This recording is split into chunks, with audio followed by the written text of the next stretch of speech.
Bonsoir mes bien-aimés, bonsoir ma famille. Soyez bénis par les bontés et par la puissance de Jésus-Christ, notre Seigneur et notre Dieu. En ce sacré 24 août, nous sommes toujours en vie et je suis venue dire merci à Jésus pour la vie qu'il nous donne.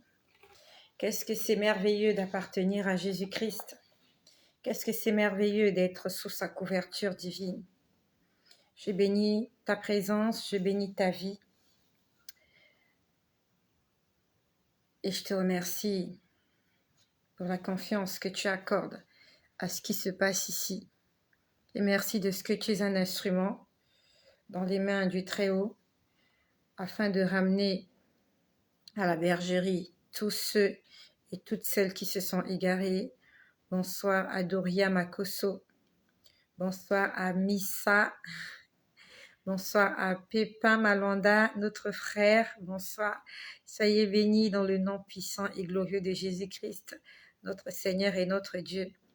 Sans plus tarder, je vais entrer dans le vif du sujet. Bonsoir à Sévérine Ewonini, bonsoir à Patrick, bonsoir à vous tous, à vous toutes, où que vous soyez. Bonsoir à Gaël, à Gladys Manga, fidèle au poste, merci bien. Joyeux anniversaire, merci beaucoup. Tous les jours, c'est un anniversaire. Bonsoir à Muriel Adjovi, bonsoir à vous tous. Je vois Billy Sablongo, je vois Yannick Madami, je vois Brigitte Dielna, voilà. Valérie Athanase, Bono Boni, vous êtes nombreux ma famille, qu'est-ce que vous êtes nombreux. Pretty fille, ah, Huguette Mouland, Jotati, oh là là, qu'est-ce que je suis riche, qu'est-ce que je suis riche, qu'est-ce qu'il est nombreux mon peuple. Je vois Christine Kogou qui est là. Bonsoir, toi aussi tu es une femme de feu, que le Seigneur se souvienne de toi. J'aimerais sans plus tarder vous dire en vrac tout ce qui va venir comme ça. Gaël, Patrick, soyez bénis. Atoutou Béa, c'est la première fois que je vois Atoutou Béa. Valérie Mébouf, Alex K. Sarah, bonsoir, bonsoir à vous tous. Bonsoir aux nouveaux à ceux qui sont habitués. Jésus-Christ est Seigneur, il est le Maître ici parmi nous. Gloire à Jésus-Christ, notre Seigneur et notre Dieu. Il mérite la gloire, la louange, l'adoration. Je vois Nadège Kofi, Tony Pascal, Patou Blanche, Élodie Bocolé. Soyez tous bénis. Oh là là, vous êtes nombreux, vous êtes nombreuses. Et ça ne s'arrête pas. Gloire à Jésus-Christ.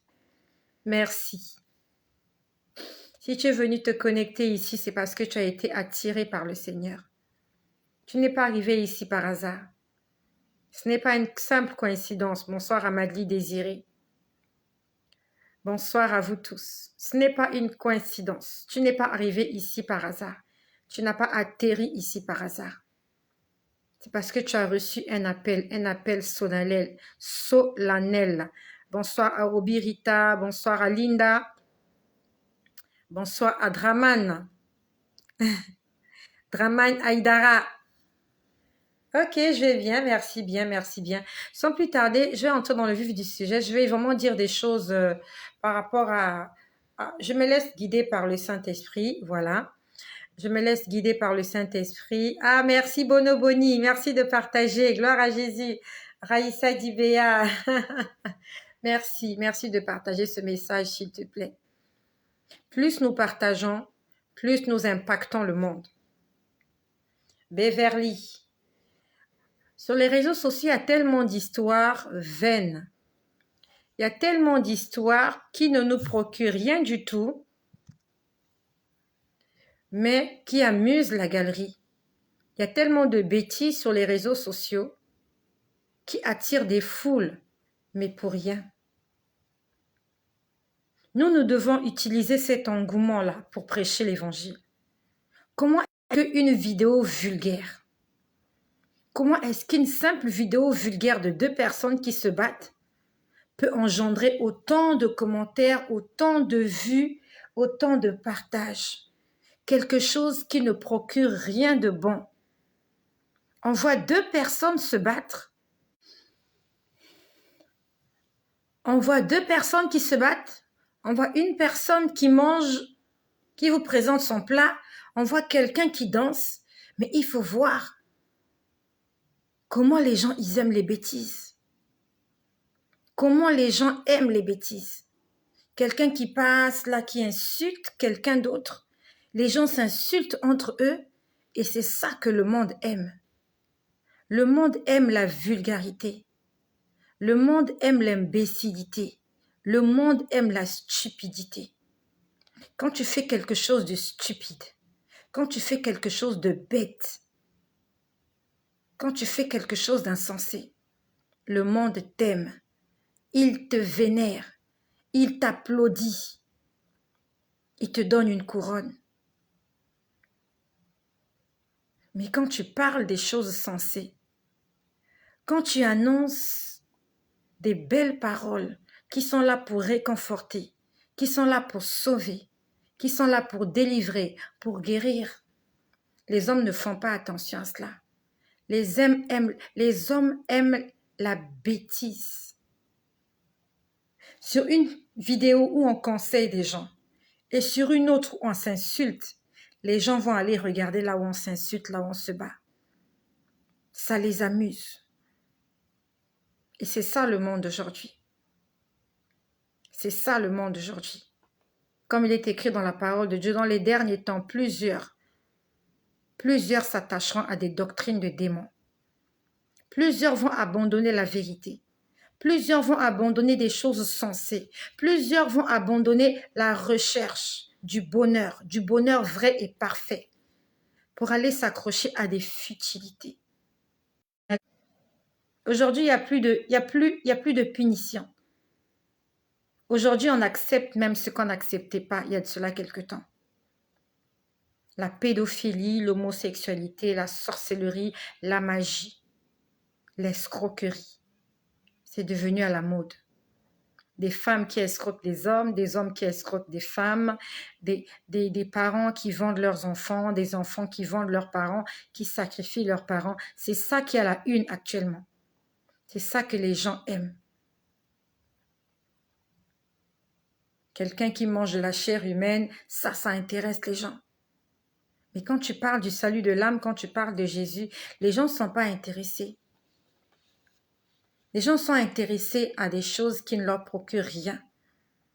Quelqu'un vient, il raconte sa vie, qu'il était dans une fête, qu'ils se sont bourrés, ils ont mangé de la chair, ils ont bu du sang. Les hommes vont aimer, ils vont regarder. Mais s'il y a une vidéo quelque part qui dit Jésus m'a sauvé, il m'a fait du bien, il m'a changé, il m'a sorti de l'abîme, il a fait de moi ce que je suis aujourd'hui, je vous invite à suivre cet homme-là. Personne ne va regarder. Dès que tu écris Jésus, les gens ne cliquent même pas sur ta vidéo. Si tu écris Satan, démon, diable, les gens, ils aiment ça. Ils cliquent sur les vidéos qui parlent de notre ennemi commun. Hier, le 23 août, c'était le jour de mon anniversaire. Et je remercie le Seigneur pour cette belle journée que j'ai passée hier. On va dire que c'est devenu un peu comme une routine, quoi, ma vie chrétienne. Et on va dire que c'est devenu une coutume. Je fais exactement les mêmes choses tous les jours, tous les soirs. C'est exactement pareil. Et hier, comme tous les soirs, j'ai fini de vaquer à mes occupations. Je suis montée dans ma chambre. J'ai pris ma Bible, je l'ai lue. Et je me suis endormie en priant. Et pendant que j'étais en train de lire ma Bible, pourquoi je te fais ce témoignage? C'est pour t'exhorter à lire ta Bible. Je suis venue t'exhorter. Il faut que tu lises ta Bible. Surtout quand tu es calme. La parole de Dieu, il faut la lire quand on est calme. Lorsque tu es dans un milieu silencieux. À ce moment-là, tu peux entendre la voix de Dieu. Lorsque tu es dans un milieu silencieux, tu peux entendre la voix de Dieu. Mais si tu es quelque part où il y a du bruit, il y a du brouhaha, tu ne pourras pas entendre la voix de Dieu. J'étais en train de lire hier Exode. J'étais en train de lire le livre d'Exode. Merci, Bono Boni. Vaut mieux tard que jamais. Merci bien. Rick, Valérie, Gache. Que le Seigneur se souvienne de vous tous. Merci beaucoup, c'est gentil. J'étais en train de lire le livre d'Exode au chapitre 19. Ma sœur Solange, j'ai dit, Mo n'est pas là aujourd'hui. Pour la première fois qu'elle est absente.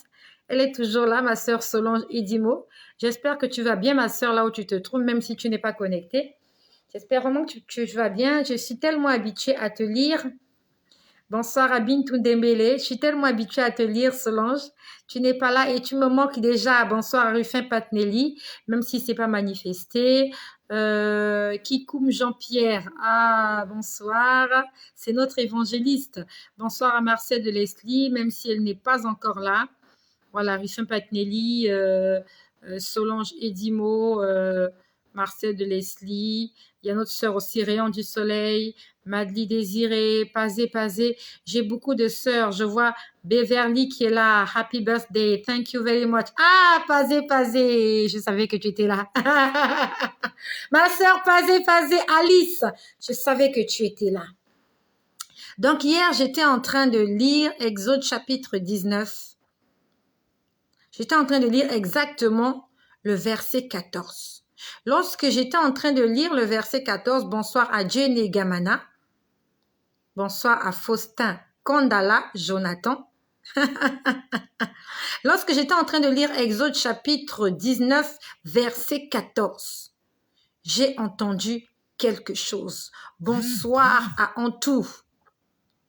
Bonsoir à Antou. Alors, je vais faire la lecture pour toi. Bao Bénédicte, bonsoir. Et je te dirai exactement. Ah, Madly Désiré, tu es là. Je te dirai exactement ce que j'ai entendu. Lorsque, en fait, dans Exode 19, ça fait des semaines que je suis en train de lire Exode. Ça fait des semaines que je suis en train d'exploiter Exode chapitre 19. Je tourne en rond, je tourne verset par verset. J'essaye de me l'approprier. Valérie Athanas, bonsoir. Donc, dans Exode 19, qu'est-ce qui se passe? C'est les enfants d'Israël qui arrivent à la montagne de Sinaï, au mont Sinaï. Bonsoir à Sabrine Ducot. Ils sont sortis d'Égypte. Ils sont passés par la mer. Ils sont entrés dans le désert. Et là, ils sont conduits par Moïse à la montagne, là où Dieu leur avait donné un rendez-vous. À la montagne, bonsoir à Betty Dessin. Et bizarrement, depuis que je suis en train de lire cette histoire, un soir, j'étais là et j'ai vu une montagne en feu. J'ai vu une montagne en feu. En fait, par cet enseignement, par Exode 18 et 19, Dieu veut m'enseigner quelque chose et Dieu est en train de m'enseigner vraiment. C'est un chapitre, bonsoir à Inette Lédeka, c'est un chapitre qui a 25 versets. 25 versets, mais ça fait des semaines que je suis dessus. Aujourd'hui, je lis. Demain, je relis. Après-demain, je relis. Et encore, et encore, et encore. Bonsoir à Mireille Mensa. Et le Seigneur, tous les jours, m'enseigne. Donc, quand j'ai commencé à lire Exode 18 encore, un soir, j'ai vu une montagne. J'ai vu une montagne en feu. Je pouvais voir la montagne et au-dessus de la montagne, il y avait du feu, il y avait une vapeur. Et c'était comme un volcan en fait, sauf que c'était pas une montagne volcanique. Bonsoir à Mayowa, c'est la première fois que je te vois. Mayowa Digitou. Ah, c'est la première fois. Patricia Ngungu, Patricia, ok, ça y est, béni. Donc, je voyais une montagne en feu. Sauf que c'est différent des éruptions volcaniques parce que lorsqu'il y a l'éruption volcanique, il y a la lave qui coule. Sauf que là, la lave ne coulait pas. Il y avait juste du feu au sommet de la montagne. Et Dieu voulait m'envoyer un message en fait. J'aimerais te dire que tout ce que Dieu te montre signifie quelque chose. Tout ce qu'il te montre, tout ce que tu vois en vision, dans tes songes, ça signifie quelque chose. It means something. Tout ce que tu vois signifie quelque chose, même si tu n'as pas compris. Demande à Dieu de te l'expliquer. Et s'il ne te l'explique pas aujourd'hui, il va te l'expliquer demain. Donc hier soir, j'étais en train de lire Exode chapitre 19. Je vois Guyérico Moboa. Ah, c'est la première fois que je te vois. Huguette Moulin. Ok. Ben, j'ai beaucoup de nouveaux frères, beaucoup de nouvelles sœurs par ici. Je vous souhaite la bienvenue. Bonsoir à vous tous. Je suis ravie de faire votre connaissance. Voilà. Merci d'être des instruments dans la main du potier. Merci d'évangéliser dans le milieu où vous vous trouvez. Merci de partager des messages évangéliques. Merci de partager des messages pour la gloire de Jésus afin de sauver des âmes. C'est très important. It's very important. Ne partage pas n'importe quoi. Je vais revenir sur la montagne de Sinaï. Cet après-midi, on va dire que maintenant j'ai du temps à partager. J'ai du temps. Je suis vraiment disponible maintenant pour prier. Bonsoir à Naomi Corbeau. Quand je me réveille le matin, je suis plus pressée comme dans le temps. Je me réveillais à 5 heures du matin, je faisais le ménage, je courais. Là maintenant, j'utilise ma journée, je suis en contact avec Dieu. Et toi qui n'as pas de travail, toi qui es au chômage, je n'ai pas dit, il ne faut pas que tu cherches du travail. Va déposer, fais des demandes d'emploi, cherche du travail. Mais en attendant de trouver du travail, quand tu es chez toi à la maison, parle à ton Dieu. Prends le plaisir d'être là, rester calme, seul dans ta chambre. Tu pries, tu poses des questions à Dieu. Tu cherches, tu fouilles, tu creuses. Cherche à entendre sa voix. Et je te dis que c'est extraordinaire, c'est merveilleux. C'est comme deux amoureux, un jour férié, qui passent leur journée dans la chambre à Hakuna Matata. Il n'y a pas d'enfant, rien du tout. Deux amoureux qui sont là, tranquilles. L'intimité avec le Seigneur, c'est comme ce que partage un couple qui s'aime. Que ce soit un jour férié ou le week-end. Vous réveillez le matin, vous n'avez pas pratique, vous n'avez rien à faire en fait. Vous consacrez votre journée, vous restez là en amoureux, vous vous regardez, vous vous parlez, vous êtes vous deux. Et vous mettez tout de côté. C'est ça la vie avec Jésus. C'est exactement la même chose. Je demande aux enfants de me laisser tranquille. Et ils savent que je n'aime pas le bruit. Je reste là pour ne pas avoir mal au dos. Je préfère m'allonger, mais je suis éveillée. Je prie, je chante. Je lui dis, dis-moi quelque chose. Je dis, mais il faut que tu me dises quelque chose. Dis-moi quelque chose, Seigneur. Et je le fais tous les jours. Jésus, c'est mon mari, c'est mon époux. Ton mari ne sera jamais aussi disponible comme tu veux qu'il soit disponible. Ta femme ne sera jamais disponible comme tu aimerais qu'elle soit disponible pour toi. Mais Dieu, Jésus, il est très disponible. Tant que tu as besoin de lui, il est là. À n'importe quelle heure, n'importe quel jour, à n'importe quel endroit. Dès que tu l'appelles, il vient. C'est pour ça qu'on l'appelle l'ami fidèle. Il te dira jamais non, je suis dans l'embouteillage. Non, il n'y a pas d'embouteillage avec Jésus. Il n'est pas comme nos hommes là, quand tu l'appelles, quand il est dans une position indécente, il ne répond pas au téléphone. Nos hommes, c'est comme ça. Quand tu l'appelles, quand il est avec sa copine, il ne décroche pas. Il ne décroche pas. Parce qu'il sait qu'il est en mauvaise position. Oui, il décroche, il te raconte des bêtises. C'est pareil avec ta femme qui te trompe là. Lorsqu'elle est dans des histoires compliquées, tu appelles le téléphone, elle ne décroche pas. Elle va te dire plus tard, oui, je sens les métros, j'entendais pas le téléphone sonner. Il y avait mensonge. Dieu, dès que tu l'appelles, il vient. Quel que soit ce qu'il était en train de faire quelque part. Il vient. Et j'ai tellement de témoignages à ce sujet. J'ai déjà vu le Seigneur se déplacer. Fou, fou. Ça allait très vite. Quand je parle, les idées me reviennent, les souvenirs me reviennent, ça va dans tous les sens.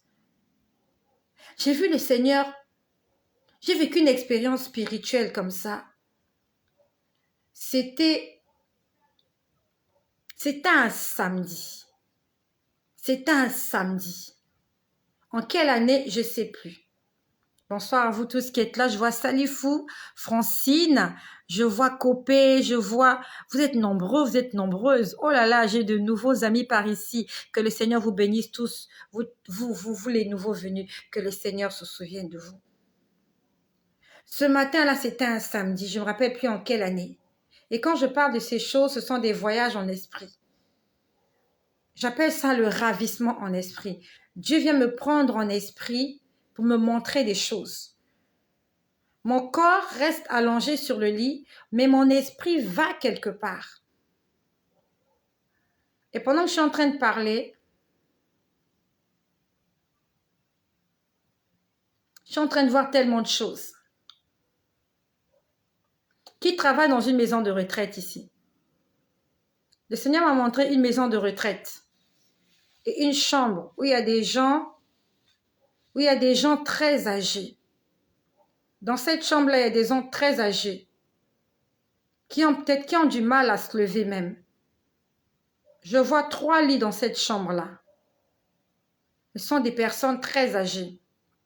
J'ai l'impression que c'est une chambre, j'ai l'impression que c'est une maison de retraite avec des personnes âgées. Et Dieu aimerait sauver ces gens-là. Dieu aimerait sauver ces gens-là. Donc, s'il y a quelqu'un, je suis en train de voir une chambre, une maison de retraite. Les draps sont bleus. Je vois des draps bleus.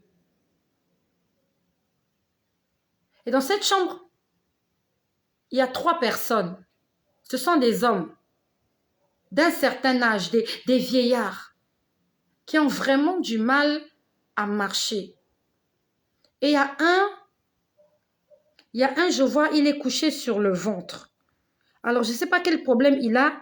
Je ne sais pas s'il n'arrive pas à se retourner. Il est couché sur le ventre et il est couché sur le ventre et je peux sentir qu'il a mal à sa colonne vertébrale. J'aimerais prier pour ces gens-là. Prions pour ces gens-là. Le Seigneur veut qu'on prie pour ces gens-là. Peut-être qu'ils ont refusé le Seigneur toute leur vie, mais dans leur vieillesse, sur leur lit d'hôpital, sur leur lit des morts, Jésus-Christ veut les sauver. Et si toi, tu travailles dans une maison de retraite, parle à ces gens-là, parle-leur de Jésus. Aide-les à faire la prière. Quand tu vas le matin, c'est vrai qu'ils sont très capricieux.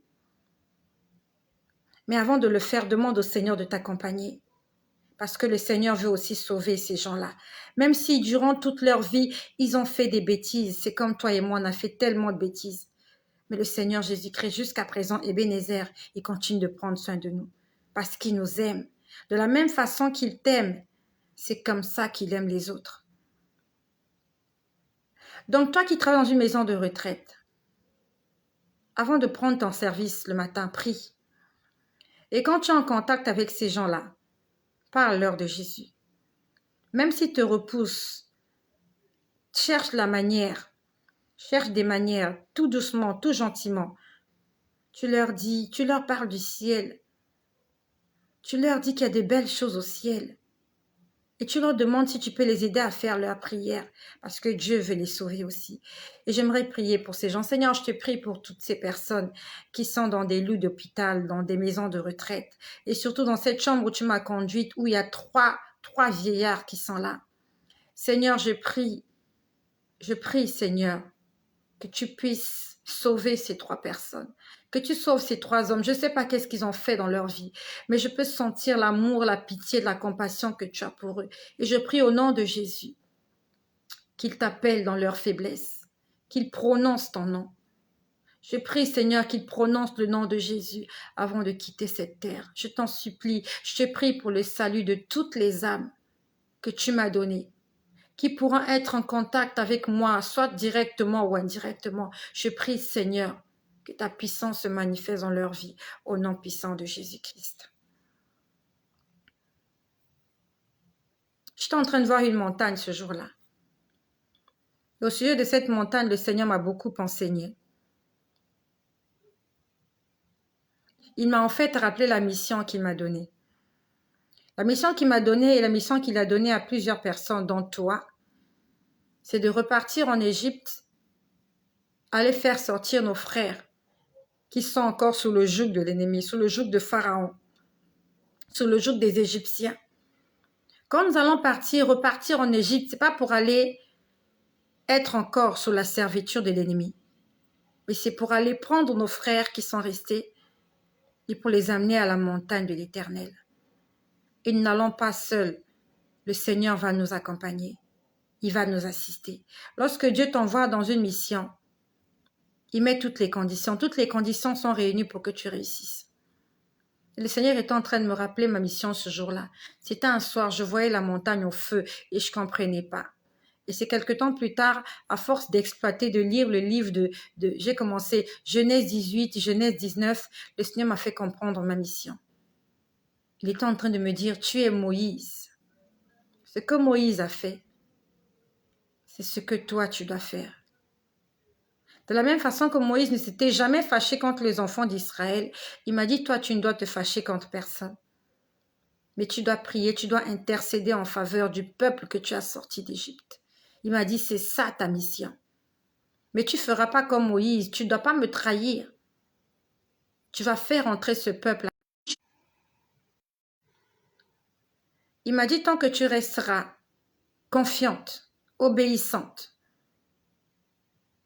tu n'apercevras pas seulement Canaan, mais tu entreras à Canaan et tu entreras avec tout le peuple que tu as sorti d'Égypte.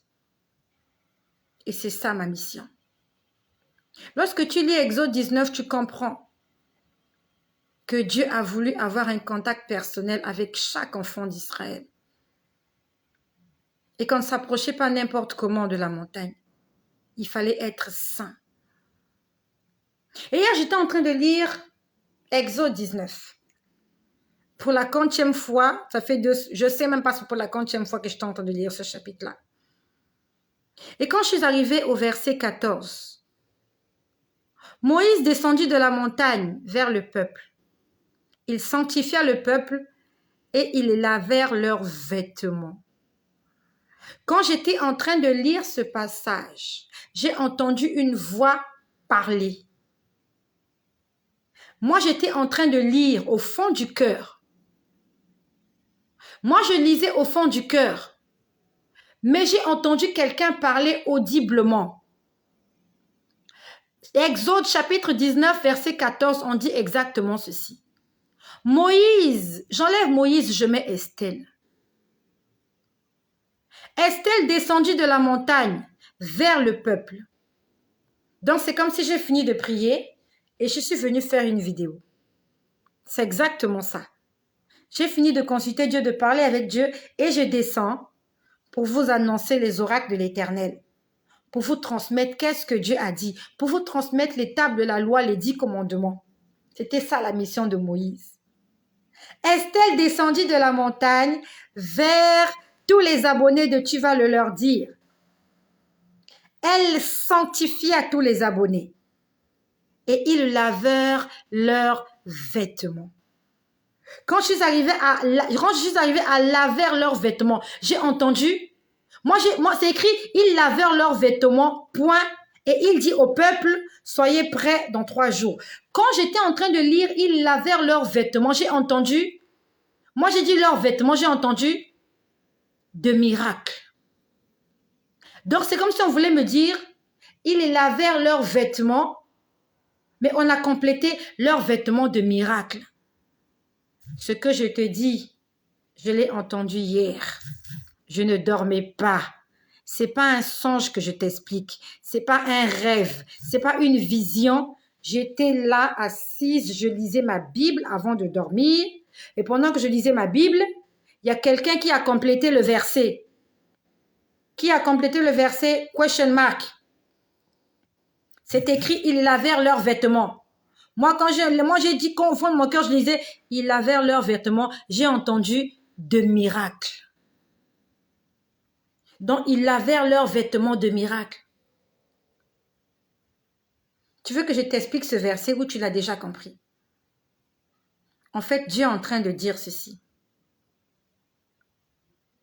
À partir du moment où tu vas laver ton vêtement, c'est ton âme.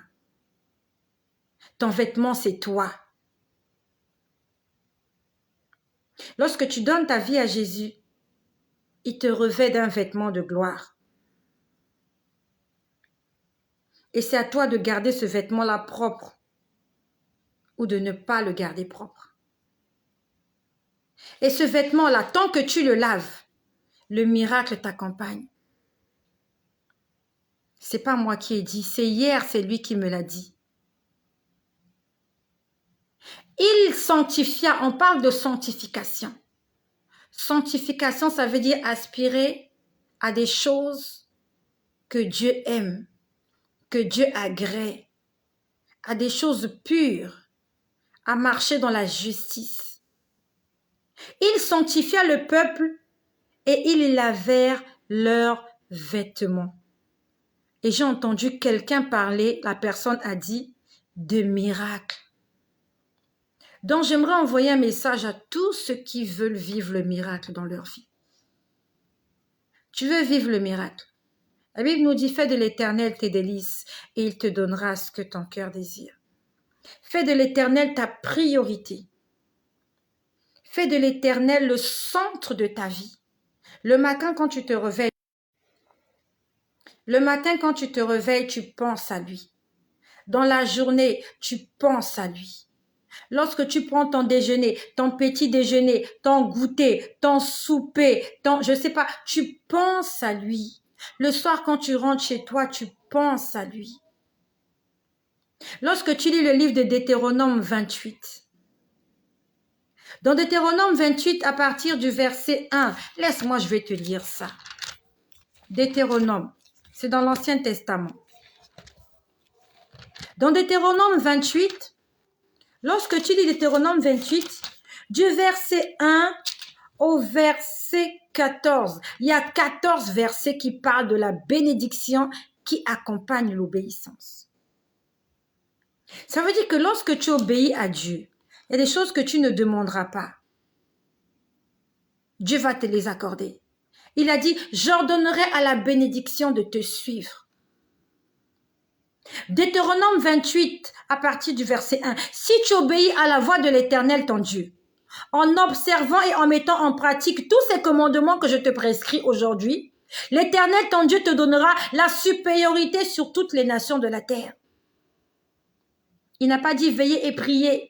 Il n'a pas dit, là, il ne parle même pas de demander. Il dit juste, si tu obéis, juste obéir, Dieu te donnera la supériorité sur toutes les nations de la terre. Voilà toutes les bénédictions qui se répandront sur toi. Lorsque tu obéiras à la parole de l'Éternel, ton Dieu, tu seras béni dans les villes, tu seras béni dans les champs, les fruits de ton entraille seront bénis. Toutes les bénédictions du Deutéronome 28, du verset 1 au verset 14, c'est parce que tu auras obéi. Tu n'auras même pas besoin de prier.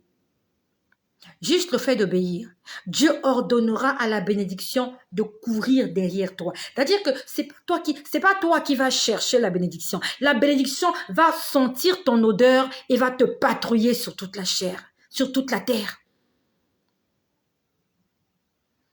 L'obéissance, c'est comme laver son vêtement. Tu vis dans la sanctification.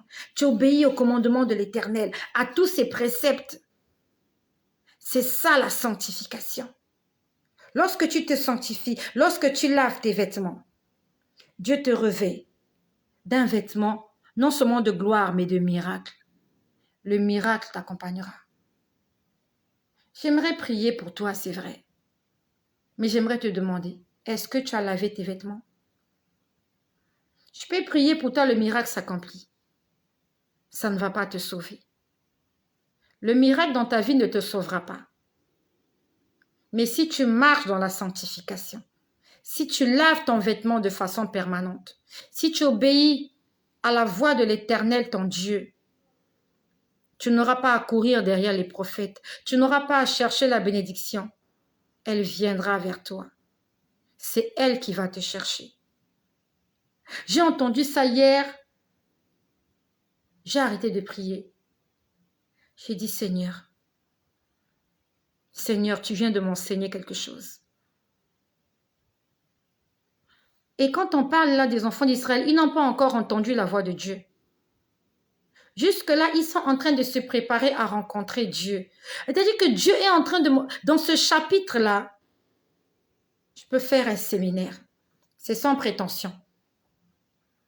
C'est sans prétention. Ça fait des semaines que je suis en train de lire ce chapitre-là. Et je peux te dire qu'en dehors de la sanctification, en dehors de laver son vêtement, en dehors du miracle, Dieu m'a montré des choses cachées dans ce chapitre-là. Ce chapitre-là résume la vie du chrétien. Dans Exode chapitre 19, ça résume la vie d'un chrétien. Dans un seul chapitre. Ça résume non seulement la vie d'un chrétien, la vie de l'humanité. Ça va paraître insensé pour certains. Quand j'ai lu Deutéronome, quand j'ai lu Exode 19, j'ai retrouvé la vie du chrétien, la vie d'un homme et le monde et l'histoire du monde. Là où le monde, nous sommes en train de partir. Dans le livre d'Exode 19, il y a la fin du monde qui est là.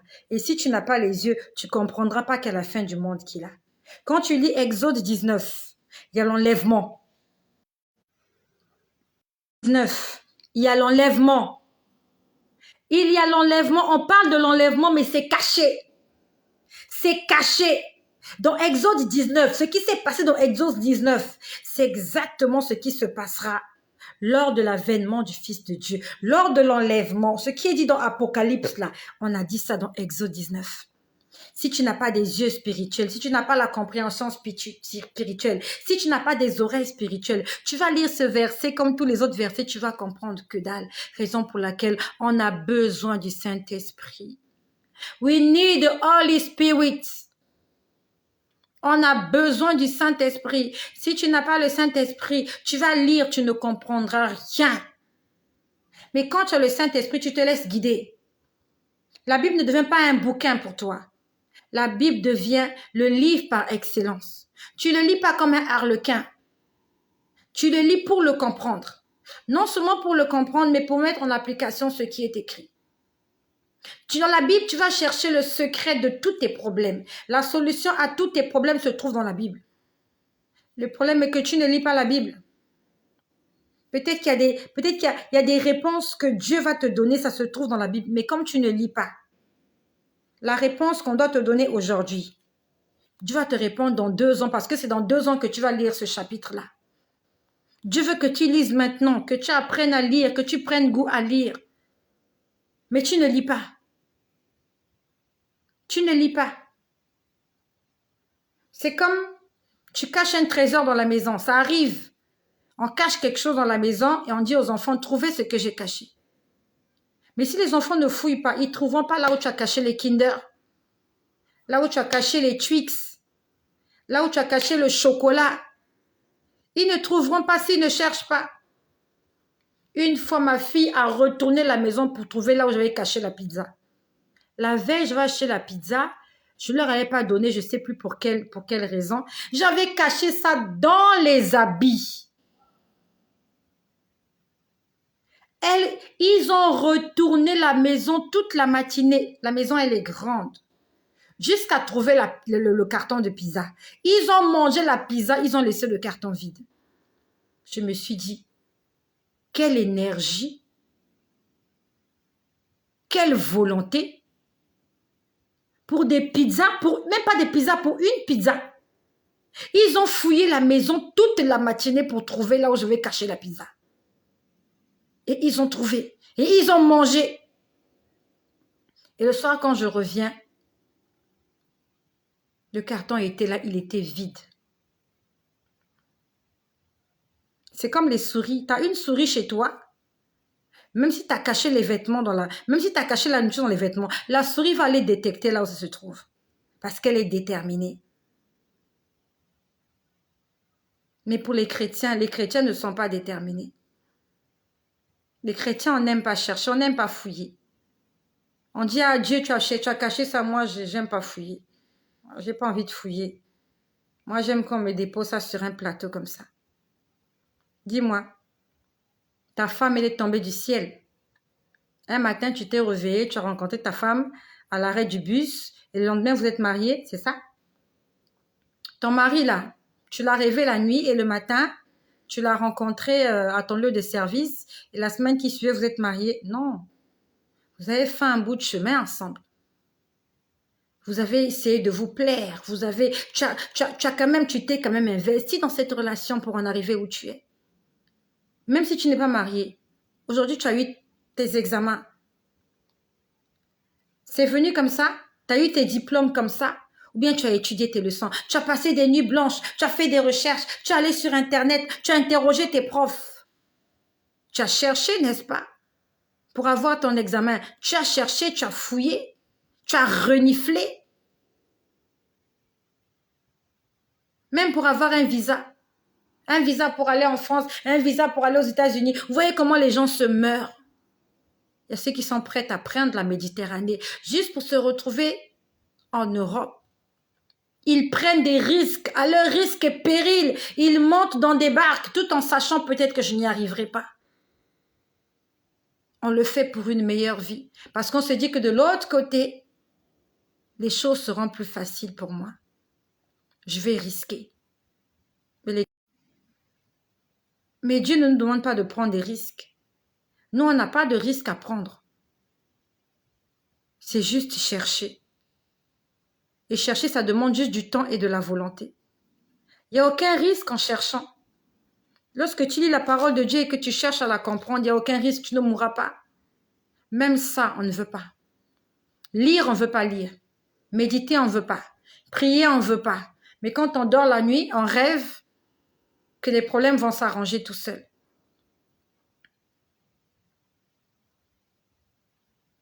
Je l'ai entendu hier soir. Le vêtement de miracle. Ça, c'est même avant qu'ils ne rencontrent Dieu. On leur a demandé de laver leurs vêtements, de se sanctifier avant de rencontrer Dieu. Ça veut dire que pendant que tu te sanctifies, tu es en train de te revêtir d'un vêtement de miracle déjà. Donc, avant même que tu ne rencontres Dieu, avant même que tu ne sois baptisé du Saint-Esprit, le miracle est déjà là. Le fait d'accepter Jésus comme Seigneur et Sauveur, d'accepter qu'on est pécheur, de se confesser, tu es en train de te revêtir d'un vêtement de miracle. Simple comme tout. C'est pas compliqué. Beaucoup de gens m'écrivent, la majorité des gens qui m'écrivent ont des problèmes. Les problèmes les uns différents des autres. Les gens ont des problèmes. Et aujourd'hui, j'étais en train de lire une histoire très triste d'un homme. Il y a un homme qui m'a écrit, cette histoire m'a fait pleurer. Cette histoire m'a fait pleurer. Toi, tu crois que tu as des problèmes. Je vais te raconter l'histoire de cet homme-là qui m'a écrit. Je l'ai lu ce matin. Cet homme-là, il a sa fiancée en RDC. RDC, République démocratique du Congo. Et sa fiancée est allée faire des études de médecine. Et quand elle a terminé, les parents de cet homme sont allés récupérer la jeune fiancée, la prendre afin de l'envoyer là où était son mari à l'étranger. Cet homme-là vit à l'étranger. Il est originaire de RDC. Ouais, je crois que c'est RDC ou Rwanda, je ne sais plus. Soit c'est la RDC, soit c'est le Rwanda. Quelque chose comme ça. Mais lui, il ne vit pas là-bas. Il ne vit pas en RDC, il ne vit pas en Rwanda. Il vit à l'extérieur, dans un pays étranger. Donc, sa fiancée était en RDC. Et elle a eu ses diplômes et ses parents. Donc, le père, ses parents, bon, je ne sais pas, je crois que ce sont les parents de la fille, je crois. Bon, je ne sais pas, je n'ai pas trop demandé. Donc, ses parents sont allés prendre la fille pour envoyer la fille vers son mari, puisqu'il avait déjà versé la dot. Et quand ils sont allés prendre leur fille, qui avait fini ses études de médecine, ils ont été kidnappés par... il y a des combats là qui en RDC.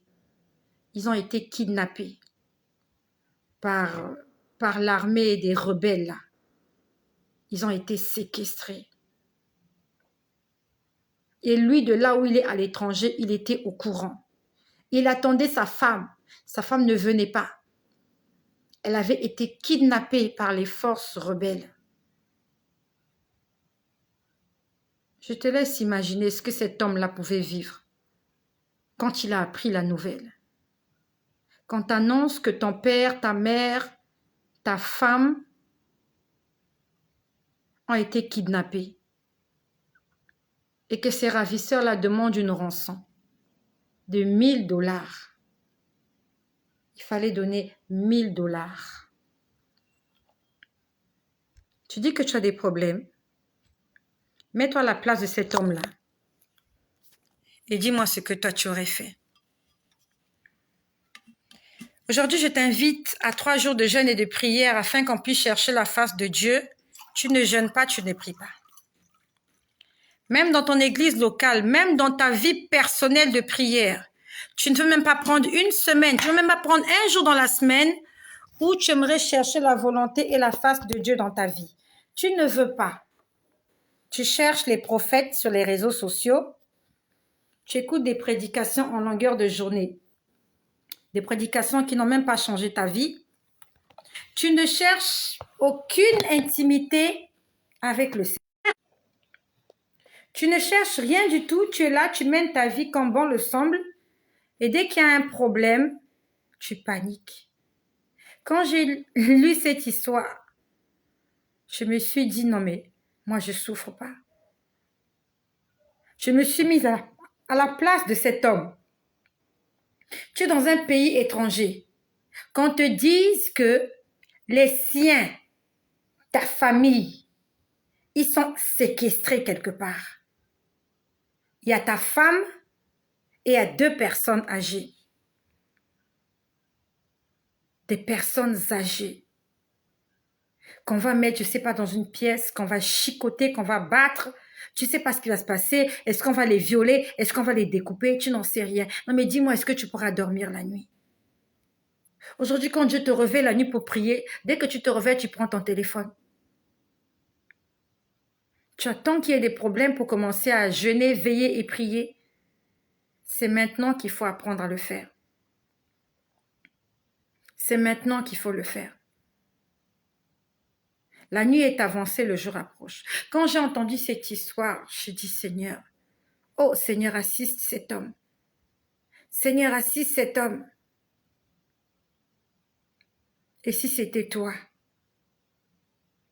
Si c'était toi, tu apprends que ton fils a été séquestré. On a enlevé ta fille. Au retour de l'école, elle n'est jamais rentrée. Les ravisseurs t'appellent pour te demander de l'argent, une rançon. C'est à ce moment-là que tu vas chercher la face du Seigneur.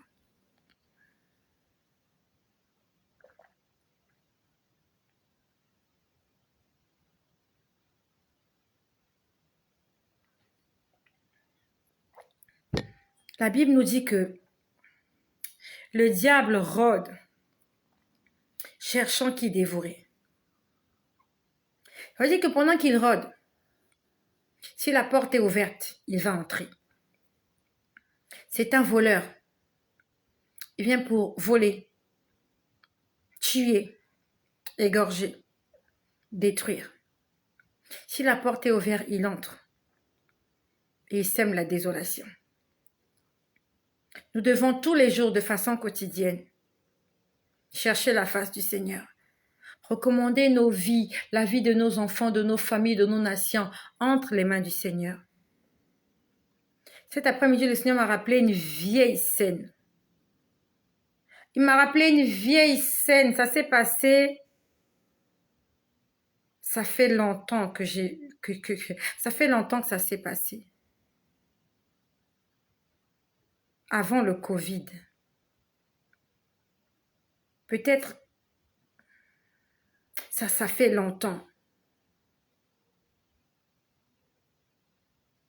Si aujourd'hui ma fille a 6 ans, ça fait peut-être 4 ans que cette scène-là s'est passée. Le Seigneur est venu me convertir en 2017. Ça devait être en 2018 ou en 2019. Pas 2020. 2018-2019.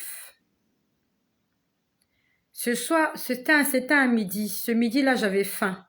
Je voulais manger quelque chose. Et j'étais allée dans un restaurant. J'étais entrée dans ce restaurant. Et je suis entrée, je me suis assise, j'ai commandé à manger, j'ai mangé. Et pendant que j'étais assise, le Seigneur a braqué mes regards. Il y avait un homme qui était là. Il était là avant moi. Et tout le temps que j'étais restée, il était là aussi. Apparemment, il attendait quelque chose. Il est resté là pendant longtemps. Il était sur ma gauche. Et le Seigneur m'a dit, va dire à cet homme-là que je l'aime. Il était assis juste à côté de la porte. Un homme d'un certain âge, hein. Un homme respectable, voilà, bien habillé, propre, voilà. Il était seul, il mangeait seul. Et le Seigneur a fait tout pour que je sorte avant cet homme-là. Le hasard n'existe pas. Quand Dieu permet que tu te retrouves quelque part, parce qu'il a une mission pour toi là-bas. Tu ne te retrouveras pas à cet endroit juste parce qu'il faut que tu te retrouves là. Tu te retrouves là parce que tu as une mission à cet endroit-là. Ce jour-là, j'ai mangé, c'était très bon ce que j'avais mangé. J'ai mangé des légumes avec je ne sais plus quoi. J'ai dit au Seigneur, si tu le gardes là jusqu'à la fin, j'irai le voir pour toi. Mais il faut qu'il reste là jusqu'à ce que je finisse de manger. Et c'est ce qui fut fait. Lorsque Dieu t'envoie en mission quelque part et que tu demandes des preuves, Dieu te donne des preuves. C'est comme Gédéon. Dieu te donnera les preuves que c'est toi qui l'as choisi pour cette mission-là. Quand j'ai fini de manger, je me suis levée. Et en sortant, je me suis arrêtée devant la table du monsieur. Il était juste... En fait, dès que vous entrez au restaurant, il était sur la droite. Il était juste derrière, juste à côté de la porte. Donc, il est la première personne que vous voyez, il est la dernière personne que vous voyez en sortant. Je me suis arrêtée, je lui ai dit bonjour. Bonjour monsieur. Bonjour, comment allez-vous? Il m'a dit, je vais très bien. Vous avez bien mangé? Il me dit oui. J'ai dit, excusez-moi monsieur, j'étais assis là et Dieu m'a demandé de vous dire quelque chose. Il m'a dit, ah bon? J'ai dit, oui, j'aimerais vous dire que Jésus vous aime. Il a rigolé. Il a rigolé. Et c'était un rire moqueur. C'était comme pour me dire, oh, tu racontes n'importe quoi. Il a rigolé. Et je ne m'attendais pas à ça. Moi, je croyais que lorsque tu dis à quelqu'un que Dieu t'aime, que la personne le prenait très bien. Je lui ai dit, Jésus vous aime. Il a rigolé. Il a rigolé. Et quand il a rigolé, je n'ai pas insisté. Je suis sortie, je suis partie. J'avais fait ce qu'on m'avait demandé de faire. Dieu ne m'a pas demandé de faire autre chose que ça. Il m'a juste dit, va lui dire que je l'aime. Pas autre chose. Quand tu n'as pas demandé de prophétiser, ce n'est pas la peine de forcer la personne à croire. Fais ce que tu as à faire, dis ce que tu as à dire, tu te lèves et tu t'en vas. La Bible nous dit que si tu entres dans une ville et que cette ville-là ne te reçoit pas, ne t'accepte pas, secoue la poussière de tes pieds, prends tes clics, tes claques et va-t'en. N'insiste pas. Quand tu vois quelque part, on ne veut pas de toi, n'insiste pas. Tu as essayé. Tu as obéi. Le reste, c'est pas ton affaire. Dieu m'a rappelé ça tout à l'heure l'après-midi. Il m'a dit, cet homme-là, chez qui je t'avais envoyé, je t'ai dit, va lui dire que je l'aime. Il a rigolé, il m'a dit, cet homme-là est mort. Il m'a dit, il est mort. Et je n'ai pas pu le sauver. Parce qu'il m'a tant de fois rejeté. Jusqu'à la dernière minute, j'ai envoyé des gens lui parler. Il a envoyé les gens balader. Il m'a dit, cet homme est mort. Dieu aime tout le monde, sans exception, même toi. Et Dieu fera tout pour que tu rentres à la maison. Mais c'est à toi d'accepter ou de décliner l'invitation. Il m'a dit, je me tiens à la porte et je frappe. Le Dieu que moi je prie, il est très poli, il est respectueux. Il respecte tes choix. Il respecte tes engagements. Il se tient à la porte et il frappe. Comment il s'appelait cet homme, je n'en sais rien. Qui il était dans la vie, j'en sais rien. Mais Dieu voulait lui manifester et lui prouver son amour. Il n'était pas très âgé, hein? Il avait maximum 50 ans. Donc si ça fait 4 ans que la chose est arrivée, je ne crois pas qu'il aurait 60 ans aujourd'hui. Le Seigneur m'a rappelé, il m'a dit, cet homme est mort. Il est mort. De la même façon qu'il a rigolé ce jour-là. Il a dit, c'est comme ça qu'il a rigolé de moi toute sa vie. Et aujourd'hui, là où il se trouve, je crois qu'il est en train d'y penser. Je crois qu'il est en train de se rappeler tous les événements qu'il a laissés passer quand Jésus-Christ l'appelait. Que ce soit dans tes moments de tristesse, quand tu passes par des moments difficiles, Dieu parle dans ton cœur. Quand tu dors la nuit, Dieu parle dans ton cœur. Dans la rue, Dieu envoie des gens pour te transmettre un message.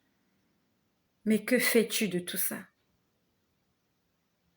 Nous tous, nous avons été interpellés plus d'une fois par Dieu, par quelque manière que ce soit. Soit la nuit, dans des problèmes, quand on est triste, on pleure, dans les songes, par des prédications. Est-ce que toutes ces choses-là nous ont changés? Est-ce que toutes ces choses-là nous ont rapprochés de Dieu? J'ai tellement de choses à dire parce que Dieu m'a beaucoup parlé ce matin. Le Seigneur aimerait parler à quelqu'un. K-A-M, K-A, K-A-M-S-U, Kamsu. Le Seigneur veut parler à Kamsu, Kamsu, Kamsu. Est-ce qu'il y a Kamsu qui est là? Kamsu. Alors Kamsu, tu as besoin d'argent, Kamsu. Je ne sais pas exactement ce que tu fais dans la vie, mais je peux sentir que tu as besoin d'argent. Kamsu. Kamsu, c'est une femme. C'est pas un homme, mais bon, même si c'est pas une femme ou un homme, tu le prends pour toi. Alors Kamsu, à côté de Kamsu, je vois un enfant. Je vois une fille. Elle n'est pas très grande, cette fille-là. Cette fille-là a des problèmes de santé, des problèmes respiratoires. Je ne sais pas si c'est déjà visible ou pas. À côté de Kamsu, je vois une fille, maximum 10 ans. Maximum 10, 9 ans. Donc, à la limite, si elle n'a pas 7 ans, 8 ans, 9 ans, pas plus de 10 ans. Et cette fille a des problèmes respiratoires. Donc, je ne sais pas, est-ce que c'est la fille de Kamsu? Elle a des problèmes respiratoires. Kamsu, tu as besoin de délivrance. Je peux entendre des gens parler autour de toi. Ces gens-là sont en Afrique parce qu'ils ont un accent. Ils ont un accent. Si ce n'est pas un accent ivoirien, c'est camerounais. Parce que ça ressemble un peu. Les Ivoiriens et les Camerounais, j'ai l'impression souvent qu'ils parlent pareil. Donc si ce n'est pas camerounais, c'est ivoirien.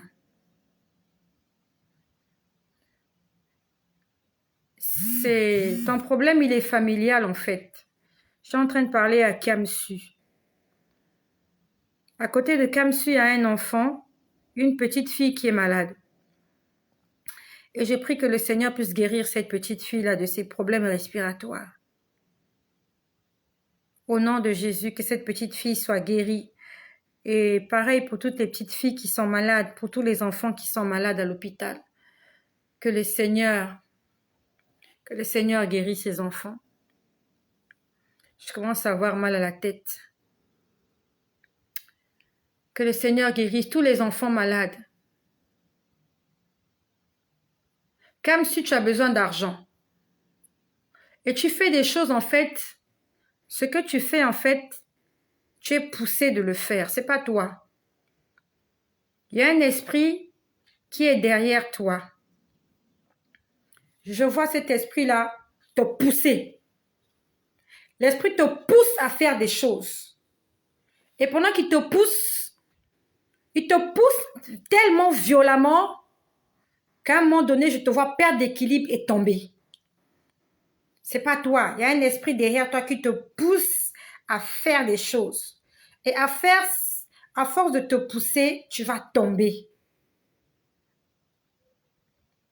Et quand je dis tomber, c'est pas que tu vas tomber physiquement. Tu vas tomber spirituellement. Donc, il va se passer quelque chose. Et c'est cet esprit-là qui, à force d'exercer la force, la pression sur toi, va jusqu'à te mettre par terre. Tu as besoin de délivrance, Kamsu. Kamsu.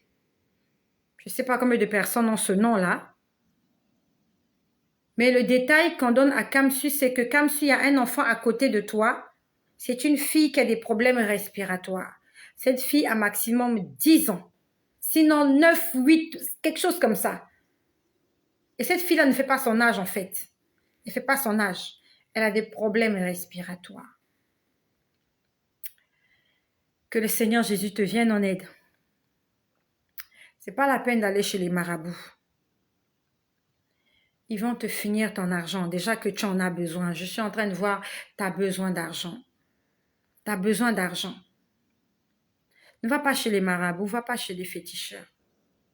Entre dans ta chambre. Confesse-toi. Fais comme les enfants d'Israël lorsqu'ils sont arrivés au mont Sinaï. Ils ont lavé leurs vêtements. Ils se sont sanctifiés parce qu'ils devaient rencontrer le roi des rois. Et Dieu va te parler. Les bénédictions du Deutéronome 28 vont t'accompagner. Tu donnes ta vie à Jésus. Tu lis la Bible, tu mets en application ce que la Bible te demande de faire. Tes problèmes seront réglés. Ça, c'est le message que j'envoie à Kamsu. Kamsu. Le Seigneur m'a beaucoup parlé depuis ce matin. Il m'a beaucoup parlé et je commence à avoir mal à la tête. Que le Seigneur m'aide. Je ne sais pas si je pourrais plus tout dire. Je vais essayer d'être bref. C'est pas facile, hein, l'esprit prophétique. C'est pas facile. Il faut féliciter ces gens-là qui restent des heures debout en train de prophétiser. C'est pas facile. Là, je suis assise, mais j'ai l'impression que j'ai le poids sur moi. Vous savez, quand vous prophétisez, le diable n'aime pas la prophétie. Parce que la prophétie, surtout quand elle vient de Dieu, c'est une façon d'orienter. Et le diable n'aime pas les vraies prophéties. Parce que les vraies prophéties sont là pour exhorter, sauver, délivrer. Ça sont les vrais profils. Le but de la vraie prophétie, c'est de te montrer le chemin à suivre. La lumière qui est au bout du tunnel. Il y a des prophéties qui ne procurent rien. Le prophétie du genre, c'est ta mère qui t'a ensorcelé. Ce genre de prophétie-là, ça attire les divisions dans les familles. Ça attire la haine dans les familles. Quand on va te dire que c'est ta mère qui t'ensorcelle, honnêtement, tu vas plus l'aimer. Si on te dit que le sorcier de la famille, c'est ton fils, tu vas commencer à te méfier de ton fils. Mais c'est pas à ça que la Bible nous appelle. La Bible nous appelle à prier les uns pour les autres. Donc la vraie prophétie, c'est celle qui te dit, tu es persécuté, c'est vrai. Prie pour tes ennemis et cherche ta délivrance et ton salut. Que tu connaisses le nom de ton ennemi ou pas, qu'est-ce que ça change chez toi? À la limite, ce que ça peut t'aider, connaître le nom de son ennemi, c'est-à-dire que tu vas faire attention à ne pas trop fréquenter cet ennemi parce que tu ne sais pas qu'est-ce qu'il peut te faire. Mais, en temps normal, la prophétie ne vient pas pour diviser des gens.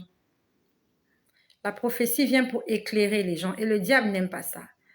Et je me sens un peu affaiblie, que le Seigneur m'aide. Le Seigneur m'a beaucoup parlé aujourd'hui et je vais être très bref. Si j'entre dans les détails, ça sera très long. Et je dois en parler ce soir parce que demain, j'aurai autre chose à dire sûrement. Merci de partager ce message. Nous sommes 129. J'espère que si chacun de nous a partagé 10 fois, on est déjà à 1200 et quelques partages. C'est bien ça, non? Non, 100. Ouais, si nous sommes 129, si chacun a partagé 10 fois, on est déjà à 1290 partages. Donc, si tu as peur de partager dans les groupes, si tu as peur ou tu as honte, qu'on sache que toi, tu écoutes la parole de Dieu, partage dans la file d'actualité. Ne partage pas des bêtises, partage des choses pour la gloire de Jésus-Christ. Ce matin, Jésus-Christ m'a beaucoup parlé. Depuis ce matin, il m'a beaucoup parlé. Et la première des choses qu'il m'a dit ce matin, que le Seigneur m'aide. Que le Seigneur m'aide. Qu'est-ce que tu m'as dit ce matin, Seigneur? Qu'est-ce que tu m'as dit ce matin? J'ai pas noté, hein. J'ai pas noté, j'essaie juste de me rappeler. J'essaie juste de me rappeler. Qu'est-ce que tu m'as dit ce matin, Seigneur? Qu'est-ce que tu m'as dit ce matin? Ok. Merci, Seigneur. Merci. Oh, Jésus est merveilleux. Ce matin, le Seigneur m'a dit, lavez vite vos vêtements. Il a dit, lavez-les très vite. Et ce que je te dis, c'est parole du Seigneur. Je prends le ciel et la terre à témoin de ce que je suis en train de dire. Il a dit, lavez vite vos vêtements. Il a dit, lavez-les vite, vite, vite. Ne tardez pas, lavez-les vite.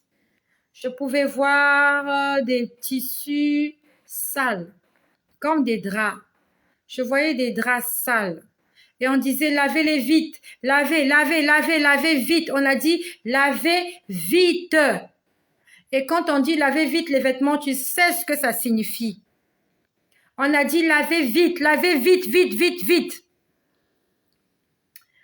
Après, j'ai vu beaucoup de choses. Que le Seigneur m'aide. Oh, God bless me. God help me. J'ai vu une cuisine. Dans cette cuisine, il y avait des cuvettes. Les cuvettes étaient de couleur bleue. À l'intérieur de ces cuvettes, il y avait des couverts. Quand je parle des couverts, je voyais des fourchettes, des cuillères, des couteaux. C'était dans une cuisine, une grande cuisine. Et les couverts étaient trempés dans l'eau.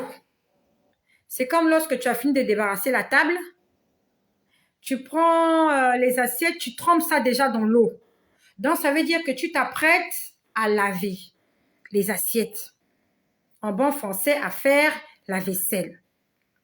Mais tu n'as pas encore fait la vaisselle. Et on me disait, frotte. On me disait, on m'a donné, en fait, on me demandait de laver les assiettes, pas les assiettes, ces couverts-là, de faire la vaisselle. J'étais dans une cuisine ce matin. Il y avait des cuvettes bleues. Et dans chaque cuvette, il y avait des couverts sales, mais déjà trempés dans l'eau. Et on me disait, frotte, lave, faut frotter, faut enlever la saleté. Et quand j'ai vu cette vision, j'ai pas compris. J'ai dit, Seigneur, qu'est-ce que tu veux m'expliquer? Le Seigneur me dit, il y a beaucoup de gens que j'ai appelés à moi. Et j'ai vu, il y avait beaucoup de cuvettes dans la cuisine. Il y avait beaucoup de fourchettes, de cuillères, de couteaux dans les cuvettes. Cuvettes de couleur bleue. Il m'a dit, c'est pas suffisant, il faut frotter. Je lui ai dit, ça signifie quoi? Il m'a dit, être dans le Seigneur, c'est pas suffisant. Avoir fait la rencontre avec Jésus, c'est pas suffisant. Il y a un travail à faire. Il faut frotter. La fourchette que j'ai vue,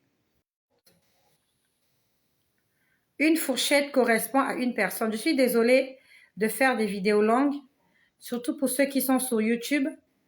Les gens m'ont écrit, les vidéos sont trop longues. C'est indépendamment de ma volonté. Je ne peux pas venir faire des vidéos toutes les 10 minutes. Ce n'est pas évident. Donc, ce que je vous dis là, ce n'est que le résumé de ce que j'ai vu hier soir et aujourd'hui. Si je repars à avant-hier, ça sera compliqué. Donc, je suis désolée pour la longueur de la vidéo. Pour ceux qui ont des problèmes de connexion, je suis sincèrement désolée. Je ne peux pas garder ça pour moi. Il m'a dit, c'est pas suffisant d'être trempé dans l'eau. Être rempli du Saint-Esprit, c'est une très bonne chose. Mais c'est pas suffisant. C'est comme lorsque un couvert, un verre, une assiette est trempé dans l'eau. Tu as débarrassé la table. Les assiettes étaient sales. Quand tu as trempé dans l'eau, est-ce que ce n'est que le début du commencement. Tu dois frotter. Le fait de tremper l'assiette dans l'eau et de le sortir, l'assiette ne sera pas propre. Surtout si tu as mangé de la graisse. Vous avez mangé sauce tomate. Il y a de l'huile collée sur l'assiette. Parce que tu vas mettre l'assiette dans l'eau et que tu vas sortir, l'assiette sera propre. Non. Tu dois utiliser le détergent ou le savon liquide et tu dois frotter. Nettoyer les vêtements. Sanctification. Obéissance. Et on me disait, frotte, frotte, frotte. C'est ça où je voulais comprendre. Pourquoi tu me demandes de frotter? Il me dit, c'est pas suffisant. Être dans la maison du Seigneur. Tu as fait ta prière de confession. Tu es rempli du Saint-Esprit, oui. Mais il y a un travail à faire. Tu dois continuer de nettoyer. Tu dois nettoyer ce qu'il faut nettoyer. Le Saint-Esprit fera sa part. L'eau a son travail à faire. Lorsque tu trempes un vêtement sale dans l'eau, l'eau a déjà un travail qu'il doit faire, mais il ne fait pas tout le travail. Il faut du savon, il faut la pression sur le vêtement. Si tu trempes seulement dans le détergent, il y a des taches qui ne partiront pas. Il y a des taches qui sont rebelles. Il y a des taches qui sont têtues. Il y a des péchés qui sont têtus. Tu dois exercer de la pression dessus. Il y a une certaine force. Il y a un certain... la volonté. La volonté, le temps et la disposition. Même quand tu mets les habits dans la machine à laver, si tu n'appuies pas le bouton pour que ça tourne, les habits ne seront jamais propres. Tu peux mettre les habits dans la machine, tu mets l'eau avec le détergent. Quand les habits sortiront, ils seront pareils. Ils sentiront bon, ils seront mouillés, mais ils seront toujours sales. Il faut cette pression-là, la rotation. Ce que la machine à laver fait là, toi quand tu as ça à la main, tu frottes. Là, tu es sûr que la tâche la plus rebelle, elle va partir. Le matin, c'est ce qu'on m'a dit. On m'a dit, il faut frotter. Le fait d'être dans l'eau, c'est pas suffisant. Tu es baptisé d'eau, c'est très bien. C'est pas suffisant. Tu as été baptisé du Saint-Esprit, c'est très bien. C'est pas suffisant. Lave tes vêtements. Frotte les habits. Nettoie. Arrange. Fais ce que tu dois faire. Ça, c'est la première des choses qu'il m'a montré le matin. Après, il m'a dit, et ce que je te dis là, c'est comme si on m'enseignait en fait. Je suis allongée sur le lit et on est en train de m'enseigner. C'est comme si je suis à l'école, mais je suis allongée, mais je suis comme... je suis à l'école en fait. Et on me l'explique comme sur un tableau. En fait, il m'explique les choses comme à l'école. Je suis là, je regarde le tableau et il m'explique, il me dit ce qu'il veut. Il me dit, voilà ce que je veux. C'est exactement ça, c'est comme à l'école. Le professeur te fait le cours. Et sauf que là, c'est très bien parce que ce ne sont pas des mathématiques. C'est pas compliqué. Quand le Saint-Esprit t'enseigne, c'est... En fait, il te parle...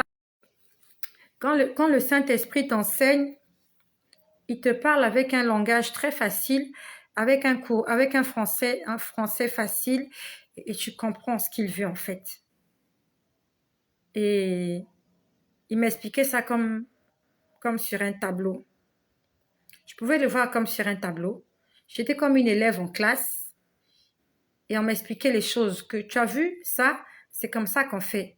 Ça signifie ceci. Et j'entendais avec mes oreilles. C'est ce que je suis venue te répéter. Il m'a dit, faites de moi votre priorité. C'est ce qu'il m'a dit ce matin. Ta priorité ne doit pas être le pasteur. Ta priorité, c'est pas ton mari.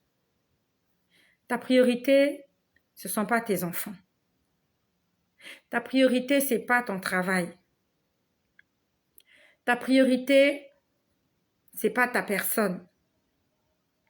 Ta priorité doit être Dieu. Mets-le au premier rang. Mets-le en premier. Dans tout ce que tu fais, dans tout ce que tu veux faire, dans tout ce que tu veux dire, mets Dieu devant. Il m'a dit qu'il aime ça. Il m'a dit, si vous me mettez devant, vous verrez ce que je ferai. Il m'a dit, mettez-moi devant. Ne fais pas confiance en ta voiture. Les freins de ta voiture peuvent lâcher sur l'autoroute. Ta voiture peut cramer en chemin. Un poteau électrique peut tomber sur ta voiture et tu peux être électrocuté. Et même si tu fais attention quand tu roules, l'automobiliste qui est de l'autre côté, il peut perdre le contrôle et venir atterrir sur toi. Et tu peux perdre ta vie. Ne fais pas confiance en toi-même. Ah non, je roule doucement, je fais attention. Oui, mais est-ce que l'autre en face de toi fait attention? Les gens sur l'autoroute, dans le métro, le conducteur là, tu fais attention. Tu sais comment il a passé la nuit? Est-ce qu'il est ivre? Il a quel problème? C'est quoi sa mission? Toi, tu es là dans un wagon du métro, tu dis ok, tout va bien, Hakuna Matata, je prends cette ligne-là tous les matins, je prends le même chemin.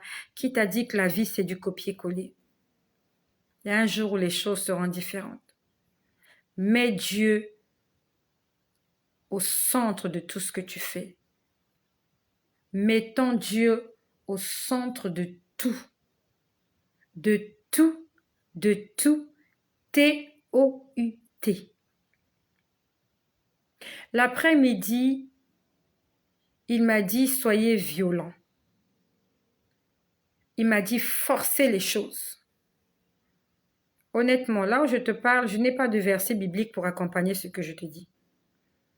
Je te répète ce qu'on m'a enseigné sur le tableau aujourd'hui. Il a dit forcer. Il m'a dit exercer de la pression. Il m'a dit si vous n'exercez pas de la pression, ça ne vaut pas la peine. Donc, si tu me demandes là où c'est écrit, pour le moment là, je peux juste te parler du passage de Jean-Baptiste qui dit que le royaume des cieux est forcé, ce sont les violents qui s'en emparent. Il m'a dit cet après-midi, il m'a dit forcer. Il m'a dit forcer. Forcer, ça veut dire exercer une pression. Je prends l'exemple.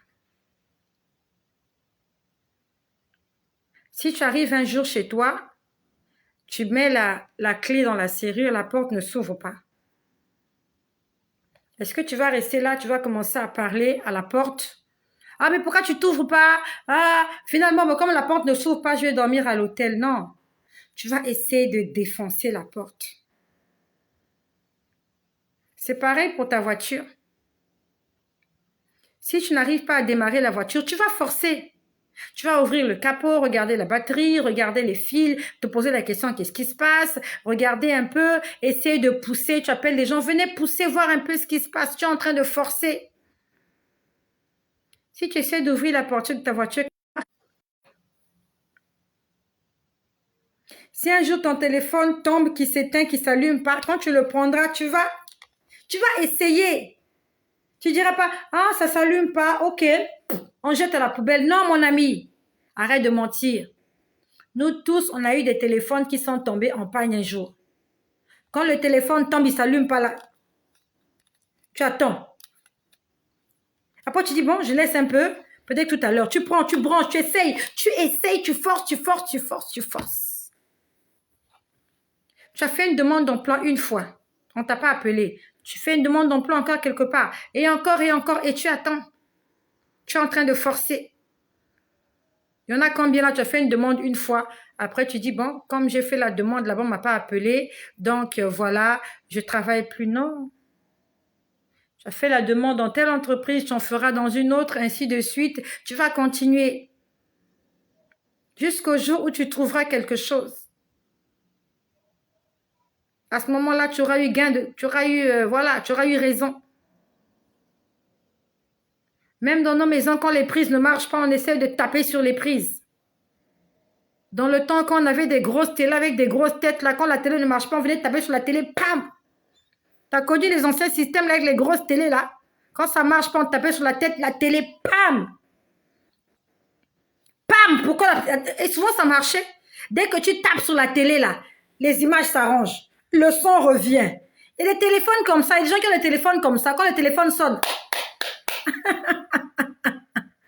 pour qu'ils parlent. Même quand il n'y a pas d'écran, là, ils forcent. Ils tapent dessus. Pourquoi on ne fait pas ça avec Dieu? Pourquoi avec Dieu, on ne force pas? On a prié le matin, comme Dieu n'a pas exaucé. Ok, on va chez le marabout. Ou bien on ne prie plus. Ah, Dieu ne m'écoute même pas.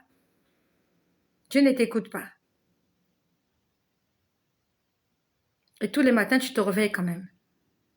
Il m'a dit forcer. Je prends l'exemple, tu peux avoir une arme de défense chez toi. Tu peux vivre aux États-Unis, là où le port d'armes est comment je peux dire, tu peux avoir une licence pour le port d'armes. Mais si un cambrioleur entre chez toi, si tu as l'arme à la main, si tu ne tires pas, cette arme-là ne te servira à rien. Le cambrioleur, là, il va te tuer. Tu dois appuyer sur la gâchette, mon ami. Tu dois exercer une force, une pression.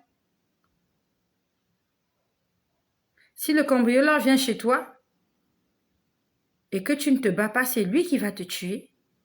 Quand tu as une arme dans ta maison, tu dois t'en servir. Pas forcément pour tuer, mais pour dissuader. Tire pour dissuader le camp ennemi. Il faut qu'il sache que tu as une arme chez toi. Qu'il sache que tu es quelqu'un, on ne peut pas venir chez toi comme ça. Tire ne fût-ce qu'une balle, même en l'air. Mais tu as un fusil dans ta maison, tu as une arme à feu qui est chargée et des étrangers viennent chez toi. Tu n'es même pas fichu de tirer une balle en l'air pour chasser l'ennemi. À quoi te sert le permis d'armes que tu as? Tu as dépensé de l'argent pour acheter cette arme-là. À quoi ça t'a servi tout ça? C'est comme toutes les armes que Dieu nous a données. À quoi ça sert si on ne s'en sert pas? Il m'a dit appuyer sur la gâchette. Il m'a dit forcer. Ça, il me l'a dit cet après-midi. Il m'a dit si vous ne forcez pas, ça ne sert à rien. Ce que je dis, je fais que répéter ce qu'il m'a dit. Comment je dois t'expliquer ça? J'essaie de t'expliquer. Et si tu n'arrives pas à comprendre, que le Seigneur vienne t'expliquer ça comme il aimerait que tu comprennes. Il m'a dit appuyer sur la gâchette. Lorsque tu démarres ta voiture, si tu n'appuies pas sur l'accélérateur, la voiture n'avancera jamais. C'est toi qui dois appuyer sur l'accélérateur. La voiture est déjà en marche. Le moteur est allumé. Tant que tu n'appuies pas sur l'accélérateur, cette voiture n'avancera jamais. Et même si les gens viennent pousser, ils vont te pousser jusqu'à quand? Les gens qui vont venir te pousser là, ils vont te pousser jusqu'à quand et où? Et ils n'ont vraiment rien à faire pour te pousser. Ils vont te pousser jusque sur l'autoroute, là où la vitesse dépasse 100 km. Ils vont te pousser sur l'autoroute aussi. Sur les routes du quartier, ils peuvent te pousser, ok. Mais il faut qu'ils soient très disposés à rester là, à tes côtés toute la journée. Mais si tu appuies sur l'accélérateur, tu n'auras pas besoin de ces gens-là pour te pousser. n'auras besoin de personne. Tu vas te débrouiller avec ta voiture. Il m'a dit cet après-midi, appuyé sur la gâchette, il m'a dit forcer. Forcer, ça veut dire persévérer. Il m'a dit persévérer. Mais il n'a pas dit persévérer, mais il me dit forcer, forcer, forcer, forcer. Si vous ne forcez pas, ça ne vaut pas la peine. Ce que je dis là, c'est ce que j'ai entendu. Il m'a dit, si vous ne forcez pas, ça ne vaut pas la peine. Ça veut dire que si tu n'insistes pas, tu n'auras rien. C'est comme une femme, tu lui fais la cour aujourd'hui. Souvent, il faut insister. Peut-être que c'est ta femme. Insiste, fais-lui des cadeaux, attire son attention. Un jour, elle t'acceptera. Tu lui as parlé une fois et elle t'a envoyé balader et tu t'es désespéré aussi. Mais peut-être qu'elle attend aussi que tu insistes. Peut-être qu'elle attend autre chose. Fais des cadeaux, fais des choses, fais des choses. Fais des choses. Pour ceux qui ont construit des maisons, moi j'ai construit des maisons. Et les ouvriers, ils sont difficiles. Lorsque tu as des ouvriers, un maçon, un plombier, ils sont difficiles, ils font n'importe quoi, ils sont capricieux. Quand tu construis une maison, si le premier ouvrier est capricieux, tu vas dire, bon ok, je construirai plus de maison parce que les ouvriers sont capricieux. Ah ben non. Tu vas changer d'ouvrier. Si ce maçon-là, il n'est pas crédible, tu vas changer un maçon. Si le plombier là, il fait des manières, tu changes de plombier. Si le charpentier là, il te fait des chichis, tu prends un autre charpentier. Si tu as une gazinière qui veut plus s'allumer, tu la prends, tu la balances à la poubelle, tu t'achètes une nouvelle gazinière. Si ton téléphone déconne, il veut pas s'arranger, ben tu le balances à la poubelle, tu achètes un nouveau téléphone. Tu es en train de forcer, tu es en train de persévérer. Si tu le fais pas, rien n'avancera. Parce que ton téléphone est en panne, tu t'es fâché, oui, le téléphone est en panne, ça fait à peine 6 mois que je l'ai acheté, je le balance à la poubelle, après je m'achèterai plus un autre téléphone, menteur, menteuse. Dès que ton téléphone est en panne, le lendemain matin, tu vas en acheter un autre. Ça, c'est sûr. Ça, c'est sûr. Et tu sais que je dis la vérité. Dès que ton téléphone commence à bugger, tu commences à réfléchir, ah, il faut que je m'achète un nouveau téléphone parce que celui-là, il est en train de bugger. Pourquoi on ne fait pas ça comme ça avec la prière? Hier, on a essayé, ça n'a pas marché. On essaie encore aujourd'hui et demain et après-demain et encore et encore. Pourquoi avec la prière, on se fatigue? Parce que c'est le diable qui connaît la puissance de la prière. Il veut que tu te décourages, que tu perdes la foi. Parce qu'il sait que si tu persévères, tu auras la victoire. La Bible nous dit c'est celui qui persévérera jusqu'à la fin qui sera sauvé. À force de persévérer, tu auras gain de cause. Tu vas gagner ta bataille. J'ai encore beaucoup de choses à dire, mais je m'arrête par là. Et je te remercie de ce que tu as été là tout le temps. J'ai beaucoup parlé, c'est vrai. C'est l'abondance du cœur que la bouche parle. Elle est pleine là, mon cœur est plein. Et là, je n'ai fait que te raconter ma journée. Et en plus, j'ai pas tout parlé, hein. J'ai pas tout dit. J'ai pas tout dit. Il y a des choses que je n'ai pas dites. Parce que pour moi, je peux garder ça pour demain, mais je crois que j'ai dit l'essentiel. Le Seigneur veut que nous puissions faire le ménage dans nos maisons. Lavons les assiettes. Faisons la lessive, faisons la vaisselle dans nos vies. Prêchons l'évangile. Faisons de lui le number one dans nos vies. Et forçons les choses. Force. Même quand tu fais entrer la clé dans la serrure, ça ne marche pas. Tu insistes. Après, tu cognes la porte, tu cognes. Parce qu'il faut que tu rentres chez toi, il fait nuit. Tu cherches tous les moyens. Même s'il faut défoncer la porte pour entrer, tu vas la défoncer. Et après, tu vas la réparer. Tu accepteras de passer la nuit dehors parce que ta porte ne s'ouvre pas. Tu vas chercher tous les moyens. Tu vas appeler les voisins, tu vas chercher. S'il faut casser la fenêtre, tu vas casser la fenêtre, entrer, au moins que tu trouves le repos dans ta maison. Parole du Seigneur Jésus-Christ. Père éternel, je te rends grâce pour ce jour, pour toutes les personnes qui sont là, qui ont entendu ce message avec beaucoup d'attention. Je prie, Seigneur, que l'œuvre et la mission que tu as commencée dans la vie de chaque personne, que tu la continues et que tu l'achèves au nom de Jésus. Je prie, Seigneur, pour le salut de toutes les personnes qui me regardent, que ce soit en direct ou en différé. Je réclame l'âme de ces personnes-là au nom de Jésus. Je prie pour la restauration, pour la délivrance. Je prie, Seigneur, de ce que tu sèches les larmes de toutes les personnes qui pleurent, qui sont angoissées. Merci de ce que tu te révèles à chaque personne qui désire te rencontrer personnellement. Merci, Seigneur, parce qu'en ce jour, tu vas ouvrir les portes qui sont fermées. Et tu vas fermer les portes qui ont été ouvertes par l'ennemi. Merci parce que ce soir, nous reconnaissons une fois de plus que tu es notre Dieu, tu es notre Père et que sans toi, nous ne pouvons rien faire. Seigneur, je te recommande la vie de chaque personne qui m'écoute. Seigneur, afin que tu fasses de chacun d'entre nous des vases d'honneur dans ta maison. Que tu nous enseignes tous les jours de notre vie, jusqu'à ton retour. Seigneur, j'ai tellement de choses à leur dire, c'est vrai, comme tu as aussi, tu as tellement de choses à leur dire. Je prie, Seigneur, que tout ce que je n'ai pas pu dire, toi, Saint-Esprit, que tu continues le reste, car je ne suis qu'un être humain. Seigneur, tu m'as dit, ne force pas. Fais ce que tu as à faire, dis ce que tu as à dire, et laisse-moi faire le reste.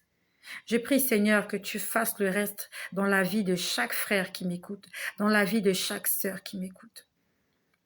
Merci parce que chacun de nous est un choix que tu as fait dès la création du monde. Je te remercie de ce que tu te glorifies, de te remercier de ce que tu te manifestes, de ce que tu ouvres les yeux spirituels à toutes les personnes qui m'écoutent. Tu vas leur ouvrir les oreilles spirituelles. Tu vas leur ouvrir un entendement surnaturel, afin qu'ils comprennent les choses telles que toi, tu aimerais que nous puissions les comprendre.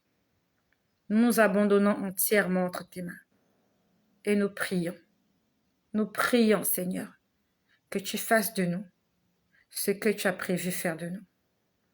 À toi la gloire, à toi le règne et la puissance, dès aujourd'hui et pour tous les siècles. Merci de partager. Bonne soirée.